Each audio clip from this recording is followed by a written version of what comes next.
So, Dallas, welcome back, Alberta. Thank you. Love coming back. It always feels like home. Well, it is home, That's right. right? So you got you're swinging through, and you did. You're up in Red Deer. Yeah, we played in Red Deer 2 nights ago. The Grey Eagle Casino last night. And then you're back at the Grey Eagle tonight. Tonight, yeah. And then I think you mentioned off air. Acoustic show Yeah. in Okotoks, Tribal Connection Market, and then I head back to Nashville. And so, in Nashville, you reside there now full time. Yeah. Yeah. I mean, we tour a lot, so whenever we're not touring, that's my time is spent in Nashville. That just reminded me when you said it's the best episode in its entirety, which was like almost 5 hours with Shawn Ryan. Get some popcorn if you're listening. Like, let alone us sitting through it. We were driving to Penticton, my wife and I thought this is the perfect time. Right? Oh yeah, long road trips. It's good for that. Long road trip. Yeah. And I mean, that episode, just for people, obviously check it out. It's a great, super detailed podcast, start to finish. However, I did say, fuck me. How did you sit? Like, did you have lots of breaks? It was even longer. We took really one break, but I chatted with Shawn for probably 7 hours that day, something like that. Yeah, and that was the first podcast really that I had done, like of that kind of level, and I was like, "Are they all this long?" that was a work day, but it was cool to hang out with him and like. Oh, he's amazing. He makes it just like you're chatting, so it's not it doesn't feel like you're working. You're just sitting there chatting with someone. Yeah, you're shooting the shit. Yeah. Lots of energy projects up that way. I think I want to touch on some of that with you, but yeah. there is a lot in that area. Yeah, definitely. But what was life like growing up for you there? Life was great, man. Like, when you're in it, it's kind of like you're looking and dreaming of other things. I still really had a good time. I loved living just out in the woods, basically. It's a tiny little community, maybe 300 people, and thousands and thousands of acres, just run wild. And I played hockey obsessively. That's what was my everyday kind of dream and activity. And so it was basically being out in the woods and playing hockey. That was my upbringing. I didn't care too much for school. Well, we're similar there. At some points I was good at school. At some points I was not good at school, but I didn't really care too much about it. It was all about hockey, really. Hockey. Well, I think we should dive into that because I was scouring around to see if you were able to actually talk about hockey. St. Paul, I played defense for a little while, and that was kind of fun. It's a different game, but it can be fun too. You mean playing D? Yeah. Yeah, sure. It seems like a different sport altogether than being a centerman. You know what I mean? I am not good at that. Yeah. But yeah, I kind of played everything. And I grew up playing minor hockey in Elk Point, Alberta. That's where I went to school. That was the closest, like, again, quote unquote, big town, close to Fishing Lake. Yeah. And so played minor hockey there until the end of minor hockey. I went to play junior in Manitoba, the MJHL. Oh, the MJ, yeah. Yeah. What team did you play with there? Southeast Blades. That's the first time I've got it right, by the way. I've said like 3 other names on other podcasts, and then I go to look at it, I'm like, I keep forgetting. Yeah. Southeast Blades. So I went out there and played for a little while. Okay. Played junior B in Slave Lake. Yeah. Played with this team out in Michigan called the Enforcers. It was a Continental Elite Hockey League. It was like a junior A league out there. Oh, yeah. Played some junior B in St. Paul. Kind of moved around. That was all like the whatever would be 4 years of junior hockey before you're an overage. Yeah. And did some tryouts, inter squad games, and I was just like, this is great. There were like guys that are coming back from NHL camps that got cut playing against those guys. There's like some current NHL players that were out there for the skate. I just thought it was amazing, even though I got cut, but I still thought it was amazing. Did you get to shed the mitts or anything? Anything memorable? Constantly. Yeah. It's funny because I'm not a short guy. Yeah, And you're a big being dude. A centerman. Yeah. Everyone wants the fighters. Always like, oh, that's the guy I want to fight. I'm like, I'm not our team's fighter. That guy's the fighter. I'm actually pretty handsy. Yeah, and I'll get a goal and then drop the mitts. It's just like I fought a lot. I got my ass kicked a lot too. But it was like never my favorite part of the game. I just want to like play good hard hockey, and it's kind of tough to do in junior B sometimes. Like call it the jungle. The jungle. For a reason. Yeah. Well, I think I might have the record for most junior games. I might like. But clean. Junior B was not like that. So like you just never knew it was going to happen. Someone would come across the ice and just cross check you in the face for no reason. Oh, yeah. Or, you know what I mean? Yeah. So I was like, okay, I got to have a mindset change a little bit. I was like, if everyone's going to be assholes out here, I'm going to be the biggest asshole they've ever seen. So I did a lot of ridiculous stuff, but it was, I don't know. Different times too, though. Yeah. The game has changed Yeah. entirely. I think it's changed for the better. No, me too. In a lot of ways. Yeah, all of my old buddies who are my vintage. I mean, I'm 51 now, but so we grew up, 80s, 90s, or early 2000s for some, playing junior and wherever we played, and it was just. It's a different game, but we all talk about the game we love watching now. They're so much more skilled and faster. Oh, yeah, it's incredible. It's Yeah. crazy, though. The one part that's kind of weird, and I guess this comes with the game changing and getting faster, is like NHL players don't look like NHL players They don't. used to when I was a kid. Well, Like everyone was 6'4", 225 to 260 pounds or whatever Bertuzzi was. And now, like, anytime I'll meet any NHL player, I'm like, oh, it looks like a soccer player. they're like this, and they have big asses, and they gotta skate fast. Yeah. Yeah, we didn't train legs. That's funny. We always joke about that too. It was all get the big upper body and chicken legs, right? And the opposite of what you want. It's to the be opposite. Like explosive performance on the ice. Yeah. Yeah, dumb. Oh well, I wanted to touch on some of the hockey. I feel like I did hear from some others too that you were a good hockey player. Do you still play? Not really. No? I've played a little bit here and there last year with artists and whatever, and it's fun. And I was actually just chatting with a buddy of mine in Nashville. I'm gonna bring my equipment down when I go because I'm joining a Nashville beer league. All right, yeah, you gotta.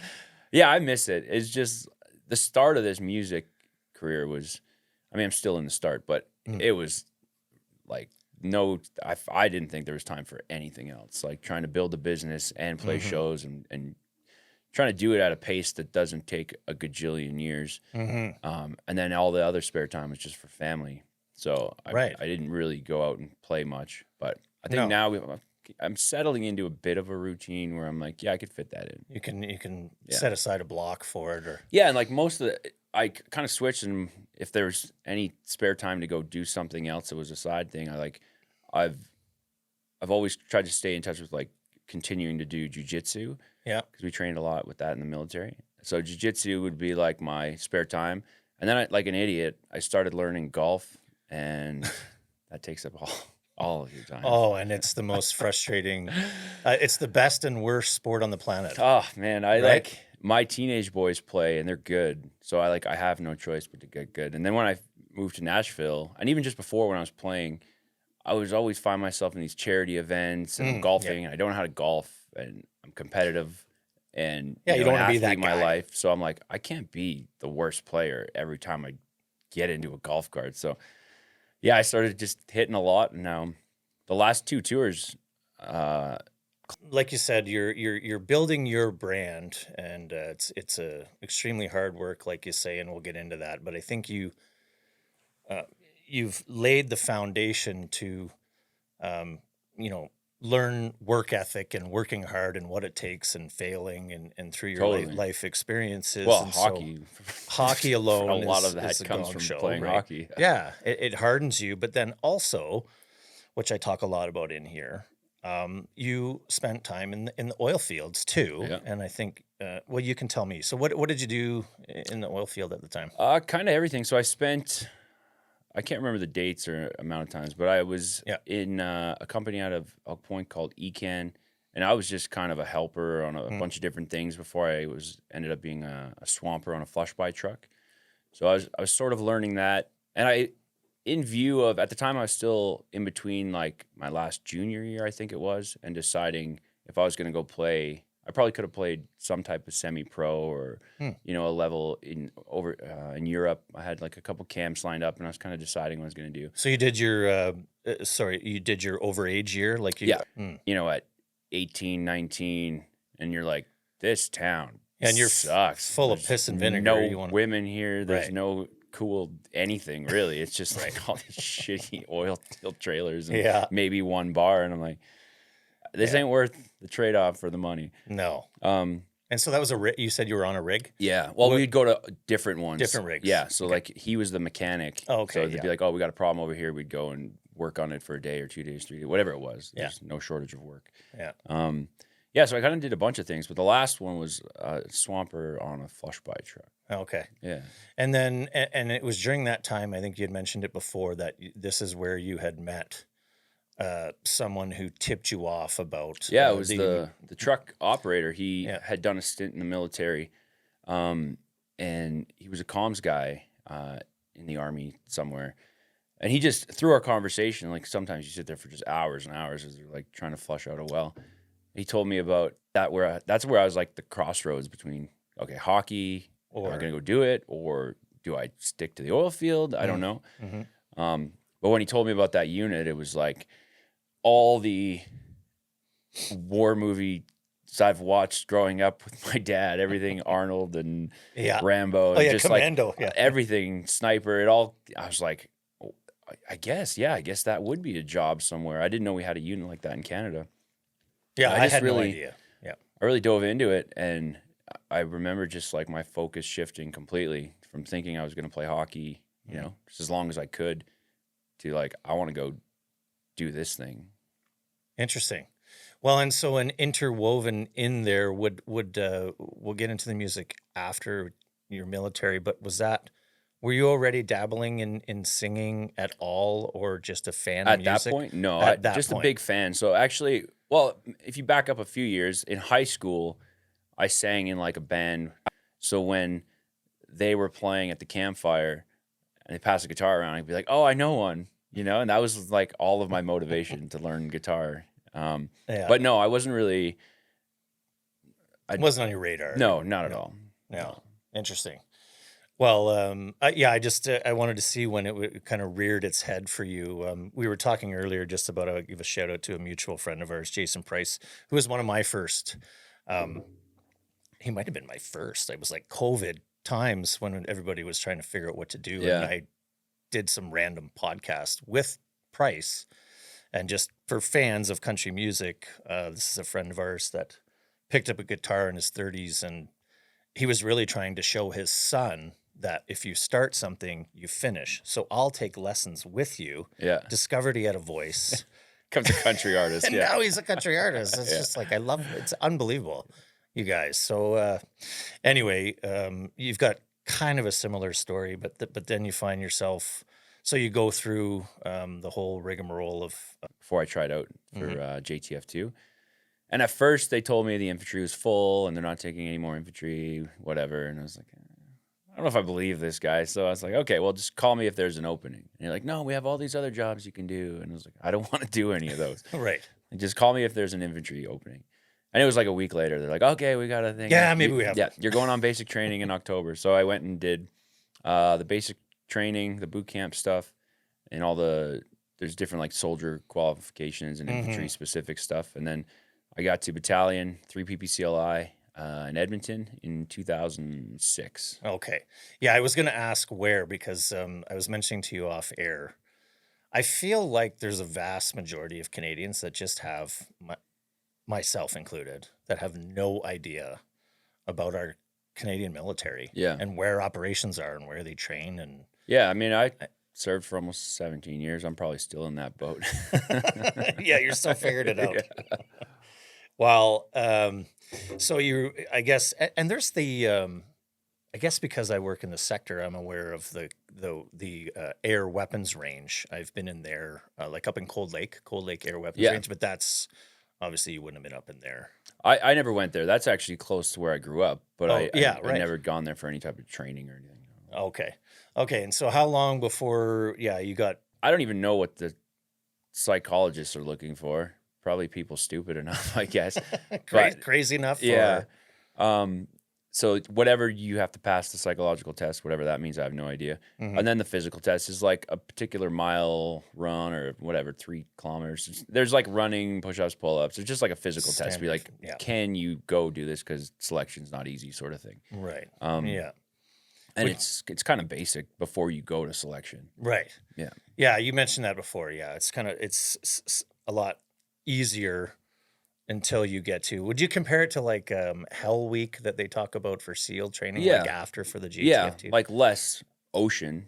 I mean, still plenty of water, but Right. not the ocean. Yeah, it's like that. So the first part is 7-day selection, Mm. and they narrow that down. So if you get through the 7 days, then they decide based on that week, and like where you're learning to do what you call CQB, like there's battle stuff inside buildings. You're moving really fast, you're shooting a lot, really close to other people. So they're really big on safety, because if someone's just not picking it up, then you don't. It's such a danger to the entire team. Not to mention, a hostage rescue operation or something. Yeah. So a lot of that stuff, there was a lot of people kicked out for just like not processing things fast enough and then doing something unsafe. Right. Yeah. Yeah. So there's just different phases of it where it's harder. The initial shooting stuff, the standards to shoot, and how fast and how accurate, that got a lot of people too. Right. And they're probably putting you under a lot of stress during that time, or like lack of sleep and uncomfortable. On the course, not so much. There's portions of it for sure. But on the 10-month course, it was really guys teaching you. It was people that wanted you to do well and pass. Sure. Now there's parts where it's like, everything you can imagine is thrown at you, including no sleep and no food and all of that stuff. But for a lot of it, when you're learning the basic skill set of something, so like the first time you grab a pistol and you're learning how to shoot a pistol, it's like a really good instruction, like world-class instruction, and people that get to that standard, good enough to move to the...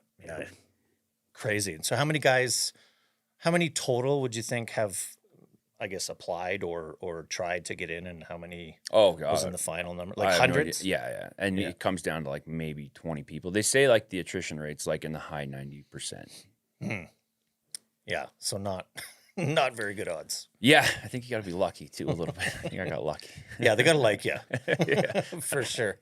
Well, so, and then how many deployments then? What was your first deployment like? And then get to lead up into the famous... when I first got to the unit, I finished the assaulter course, and you do the graduation thing. It was pretty cool to get into a squadron.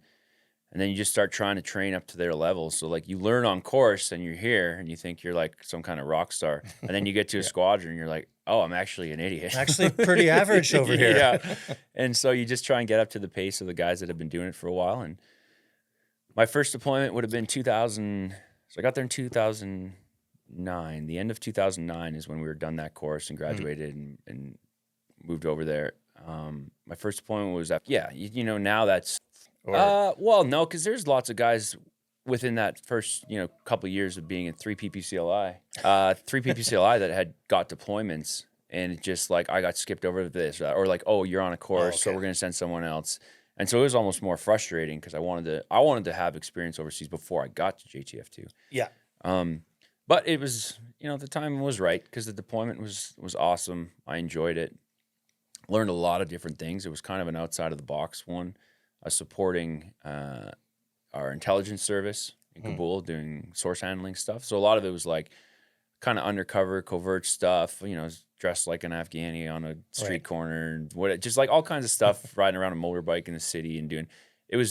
I ended up enjoying it more than I thought. Right. Because I wanted to go do a different task that was like an assault force going to do d.e.is in the desert at night, and. So we split. Some of my buddies went to that, and I went to this one. I was like, you were jealous, little bit pissed off. Yeah. Yeah. And then they were not very busy the whole time, so I was like, oh, good. I'm actually glad we got to do this one. And you mean like busy, like not engaging in a like a lot of not going out, seeing like the wide range of human experience on this planet really helps you appreciate coming home and how good like, we actually have. Yeah. Traffic can piss you off, but you're like. It's nothing like it is in Kabul, Afghanistan. Yeah, we got a lot of gripes here. We harp on our government and we got a lot of bitching, but we got it pretty good, right? Yeah. Mm-hmm. And so during that time, were you already training to be a sniper? And again, I know I sat through. So at the time, I wouldn't say I was training, but I had done my sniper course in 3 PPCLI before I went to JTF2. So I was already an Army sniper. Okay. And when I went to our squadron, after a couple of years in, like I kind of let them know I actually wanted to go to snipers eventually. I wanted squadron time first so I could like learn all of that stuff. And then I went and did the JTF2 sniper course. Mm. I would have been in a couple of years now, probably. I think it was 2012. So Yeah. Yeah. I mean, you want to be as good as you can be. yeah, of So you're course. trying to get trained up in everything Yeah. before you tackle your, Yeah. the bit you wanted. Yeah. Really. We were trying, for like the first tour I went, and then, other teams are there while you're not there. And the whole goal is pushing back ISIS because they'd, steamrolled a lot of Iraq, and they were right along the Iraq-Kurdistan border trying to roll through Kurdistan. Mm. And they had put up kind of a defensive line across the country, which is it's wild. It's like old school warfare. Right. And they were just trying to hold ISIS so they didn't kind of steamroll through. And how like they many did do you Iraq. think, how many do you think they had? Like, how many did they estimate, like, for foot soldiers? ISIS or the Kurds? ISIS. Oh, I don't know. Yeah, Like- some intelligence person would probably know this. There was a lot of them. I know don't you're just there. You're just doing your job. Yeah. And it was probably involved in like every brief I ever had, and I ignored it or forgot it. Right. Sure. Yeah. But there was a lot of them. Yeah. And so eventually we kind of, us with a lot of other countries and help the Kurds and the Iraqis push them back to where they're Mosul and have a vantage point where we could do the most amount of damage or help, depending on how you want to look at it. Yeah. So we were in the Nineveh Hotel for 50-some days, and it was kind of on and off because we were waiting. We would go there and do surveillance and build a package. Sometimes, like, if there was enough, fighters, criteria were met, we'd call some airstrikes and stuff. But really, we were waiting for the Iraqis to push from the north because they were going to just start that street-by-street clearance of, ISIS fighters. And we were a couple miles away in an elevated position at the top of this building waiting for that push to happen. And it would be like a million false alarms. Like, we'd be at a different camp doing something else. They're like, oh, they're going to push like in 2 days. So we'd come back into position, set everything up, and be ready to support this push. And then it'd be like, wait there a week. Just wasn't happening. Wait there 2 weeks. And we're like, okay, we're going to go do something else. Let us know if it's... And it was that really the whole tour. And then the last week that we were on the ground, they started pushing. And it was, between 2 and 3 miles. He was shooting at this guy, and it landed just short, but it ricocheted off the ground and like hit him in the leg, and he dropped. And we were like, holy shit, dude. He hit a dude at like 2.5 miles or whatever it was. Yeah. And it just got more and more effective. And then the setup that day was I was spotting on one gun. My buddy was shooting, another shooter spotter. We were about 8 feet apart in this top floor of this hotel. Yeah. And then again, we sent around into this alley that they were shooting at the Iraqis from, and they hid in this building. So we called an airstrike, and it was a dud. Like the missile never went off. Okay. Which was the only one I'd ever seen. And then they started, I can only imagine what it sounded or felt like inside that building. So they started coming out, and this guy was crawling out the second story window, and I got on. I was spotter, and I said, "Here, he's here." And we've been looking at this ground for like 50 days. You've got the layout. So I'm like, "Here's where he is. Here's your elevation. Here's your wind calling." He's like, "I'm on," and stand by. I said, "Send it." And it was like at the same time we were doing that, they were doing that. Yeah, your teammates. Yeah. Yeah. We didn't even, that was not communicated. Like, a simultaneous shot is a sniper tactic. This one was done like by accident. Total random. Yeah. So we both send rounds, and the guy goes down, goes to pick. But also the terrain, everything about it was just like perfect for a sniper team. Like, we had an elevated position. The ground sloped up and away so that we could see impact of every round. Yeah. Where like you don't always have that. If it was sloping away from you instead of like up, you would lose rounds because the culmination point of the round is super high, so you can't spot the round the entire time. Right. You have to go off of some kind of splash or sign. It's just the fight was perpendicular to us. There's just so many things that were kind of lined up perfectly for that to happen. Meant to be, almost. And I think I read somewhere you had said it probably that I guess the actual air time was like 10 seconds. Yeah, 9.9 seconds. Jesus Christ. Yeah. That is insane. Yeah. And so you guys were pretty stoked after that, obviously. Yeah, well, it was short-lived in the moment because we just kept engaging, and the fight kind of got a little bit closer and a little bit closer, every hour and every afternoon that passed. And so for 5 days, we were just giving it to him. And if this guy shot enough rounds, we'd switch off. I'd get on the gun, he'd get on the spotting scope, give it to him. And it was like 5 days, kind of half days, because it was really weird. They'd start fighting like really for you. during COVID. Yeah, sort of. I I mean, mean, it depends how you look at it. I don't want but to put yeah. words in your mouth. I mean, Yeah. you tell me like when that all went down. No, it was honestly the unit was changing under the government anyway. Like Yeah. there's a lot of things that I'm just like, this is not for me. This doesn't make any sense that a counterterrorism unit is doing fill in the blank, like all kinds of stupid things. And I'm just like, Yeah. it was starting to, I'd never gotten in any trouble in my career really, and they're like, oh, you have to do this whatever sensitivity course on the Army computer All that website. And I'm just DEI like, stuff. yeah, I'm not doing that. And they're like, oh, everyone has to. It's like, You're like the old jaded guy yeah. now. And but I'm just it's- like, yeah. what does that have to do with us being good at counterterrorism? Like, this is a waste of time. You're getting Yeah. every soldier Mhm. that's a special operations dude, instead of being at the range or whatever or anything. Oh, now I'm home from a 6-month deployment. You want me to come in and do this stupid course instead of spend time with my family? Hell no. Yeah. And so I just started not like needing to be a gigantic stadium playing superstar. And I thought that was really cool. And it lined up with a time like I had a loss. My brother passed away in 2019. He was big into music, and he had always been bugging me actually to like get into music and stuff. And I was like, I'm really busy right now, Yeah, I got stuff always going on. deploying. Yeah. So I just it never really clicked. And then when he passed away, I thought about it a lot and seeing all the music everywhere. And then I started writing songs, and it helped me a lot, just process things. And so it was. When were you writing? Like when did That was when he passed away. So 2019 would have been like summer of 2019. And so what would you be doing? You just like make time to write or Just- wherever you were? Strum a guitar and Yeah. try and write shit down Sure. that I was feeling. And that was it. And then I with that, I was like, okay, I switched my focus completely. Like, I'm going to be a songwriter. I started to work backwards and figure out what that meant. And Right. I'm like, I'm writing stuff down. I'm playing a guitar. And were you singing? I think too? I'm a songwriter. Yeah. You were singing. Yeah. And so when I got together like 3 or 4 songs, cover songs, and a couple I'd written, and then I just started playing as many open mics as I could. I'd go to like Oh, you did. Good. local pub. Yeah. They have all kinds of musicians, and you just sign up. And then I was, when I was at the tail end of my career, I was probably playing 3 to 6 different like bar shows a week. Nice. Yeah, And you're then getting the reps. Yeah. Yeah. And then that's like, that's what I've heard all my favorite country singers sing about. It's true. So I'm like, that seems to be the way you're supposed to do it. I didn't know that you could just go viral on TikTok, then you have a music career. Right. So yeah, I was just playing and it worked perfectly.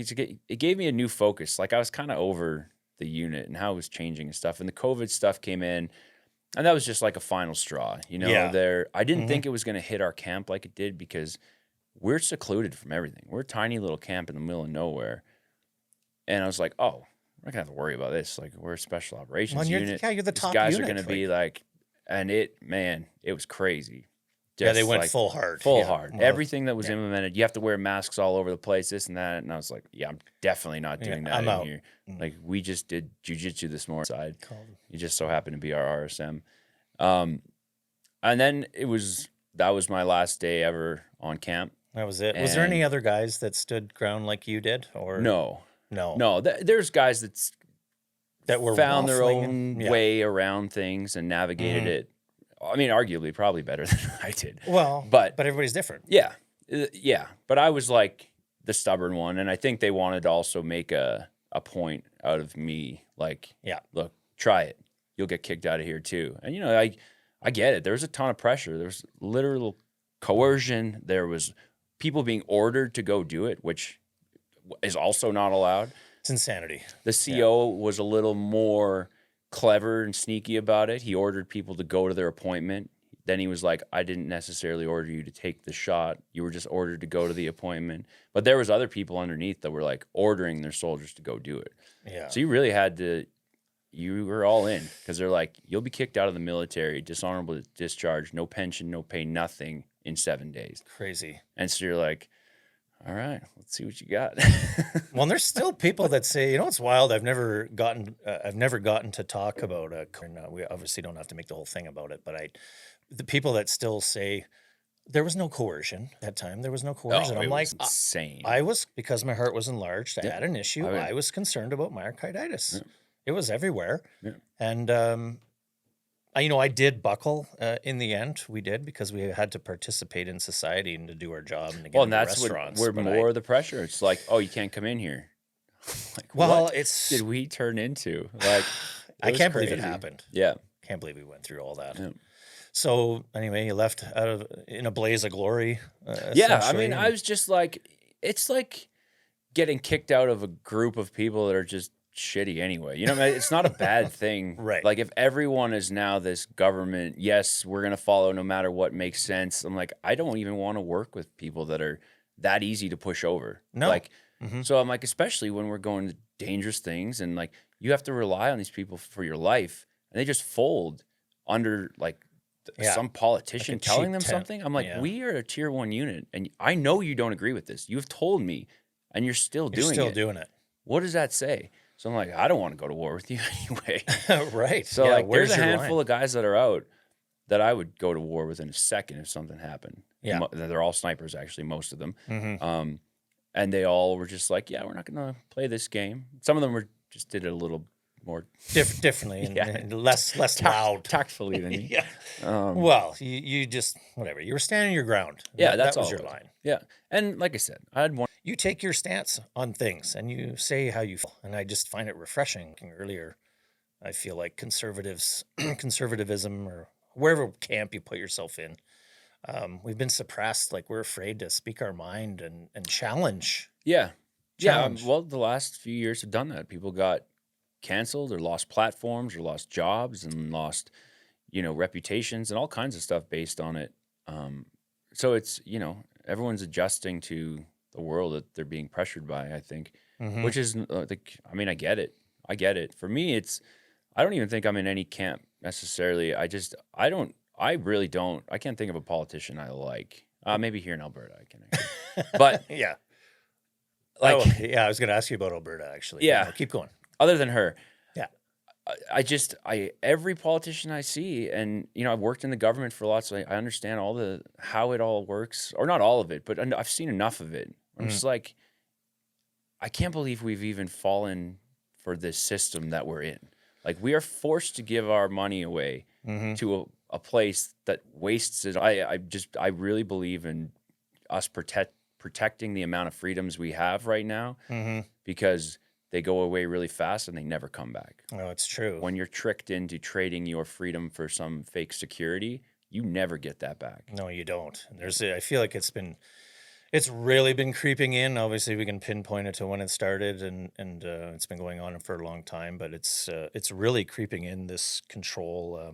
There's all kinds of bills I dissect in here all the time. There's just all kinds of sweeping control. But you posted about it as well. I was just thinking of the fires, right? Like the fires in Nova Scotia, and they were fining people. Yeah. Like you just can't. Don't go Instead outside. of saying, look, everything's on fire. Obviously, there's a fire ban. Yeah. Don't bring your things out. But we're not. Like, it's the overstepping of like, well, we've decided we can't trust you, even though we work for you technically as a government. You're supposed to. We can't trust you, so you can't go outside. What? And they just take it. Yeah. And people are like, some people are like, yeah, it sucks. Or like, no, that makes perfect sense. Well, just like, okay, what's the safest? Stay in your home. Actually, the home that we built for you. We'll deliver all the stuff you need. Modular home. Don't go anywhere. And it's just, people be like, yeah, no, it makes sense. I just want to be safe. I want to do my part. Govern me harder. Yeah, exactly. I know it's the creeping control, but and that's the old argument that started around COVID. It's for the greater good. Yeah, well, it started a long time ago. It started when government started. That's like, right. They've been slowly from no tax to convincing people to pay tax. From, it goes back to medieval times, but like the system has been growing and bloating since then. Oh yeah. Yeah. Like, you're giving to your king, your fields, his land. You're just like, what do you? Well, I think, like a lot of the stuff I hear Danielle Smith talk about really resonates with me. Now, I mostly live in Tennessee, so I don't track everything. I'm sure if I looked at everything, and she's probably great, but there's probably some things I would disagree with. Sure. If I look at anything politically, the chance is 100%. But yeah, the separating thing, man, it's been talked about for a long time, and I think if you look at provinces that carry their weight and ones that don't, Alberta's been a heavy lifter for a long time. Mm-hmm. And it's not bad to lift up everyone around you, especially if it's like, you know, reciprocated or appreciated even. But it's like, I feel like there's a lot of politicians in places that are like, gimme, gimme, gimme, because you're part of Canada.